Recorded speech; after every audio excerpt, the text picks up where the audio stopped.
فلسطین کے اندر جو حالات ہیں ہم تمام پہ ظاہر ہیں، 3 مہینے سے اوپر ہو چکے ہیں، ظالم یہود نے بمباری نہیں روکی اور ہاتھوں کا لقمہ تک چھین لیا، ہر قسم کے راستے بند کر رکھے ہیں، اور کوئی دنیا کا عقل مند، چاہے وہ امریکہ ہو، چاہے وہ یورپ ہو، چاہے کوئی بھی ہو، دنیا کا کوئی عقل مند اس کو نہ دہشت گرد کہہ رہا ہے۔ بھئی میرے گھر میں کوئی ظالم گھس آئے اور میں اپنے گھر میں سے اس کو نکالوں، دھکیلوں، اس سے لڑوں تو مجھے تو دہشت گرد کہا جا رہا ہے۔ وہ جو قبضہ کر رہے ہیں وہ سب ان کے پاپا ہیں، وہ سارے کے سارے ان کے پیارے ہیں۔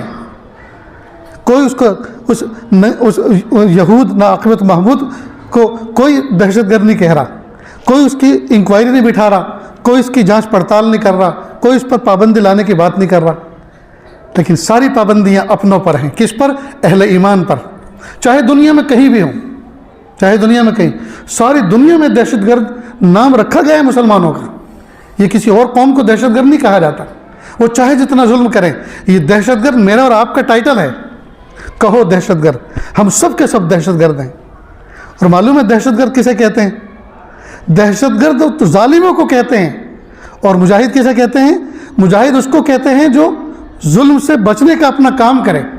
کسی نے پوچھا حضرت مولانا سجاد صاحب نعمانی دعوت برکاتہم سے، کسی جرنلسٹ نے، کہ دہشت گردی اور جہاد میں کیا فرق ہے؟ کہ دہشت گردی کو جس چیز سے ختم کیا جائے اس کو جہاد کہتے ہیں، دہشت گردی کو جس سے ختم کیا جائے اس کو جہاد کہتے ہیں۔ لہٰذا اسلام میں جو مجاہد ہیں، جو اپنا دفاع کرتے ہیں، ڈیفینس کرتے ہیں، ان کو بوڑھوں پر، کمزوروں پر، عورتوں پر، مذہب کی مقامات پر، مذہبی لوگوں پر حملہ کرنے سے ان کو منع کیا گیا۔ لیکن یہ ننگے ایک مسجد غزہ میں نہیں چھوڑی، ایک دینی درسگاہ غزہ میں نہیں چھوڑی، ارے دینی تو چھوڑو، دنیاوی اسکول نہیں چھوڑے، سارے کے سارے قانون انسانیت جی طاق پر رکھ دیے ہیں اور دندناتے پھر رہے ہیں۔ اللہ ان کا بیڑا غرق کرے، ان کا بھی بیڑا غرق کرے، جو ان کی ہیلپ کرے اللہ ان کا بھی ستیہ ناش کرے۔ یہ دل دکھ چکا ہے دوست۔ اب بحیثیت ایک مومن ہونے کے میرا اور آپ کا فریضہ ہے، ہم ان کے لیے ایک تو دعائیں کریں، ان کے لیے دعائیں کریں، دعاؤں کا لشکر ان کے لیے بھیجیں، رات دن اپنی ہر نماز کے بعد کی دعا میں حصہ لگائیں۔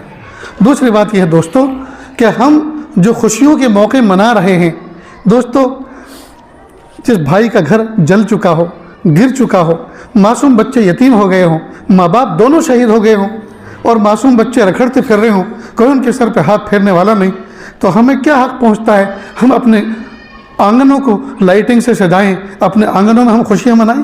ہمیں کیا حق پہنچتا ہے؟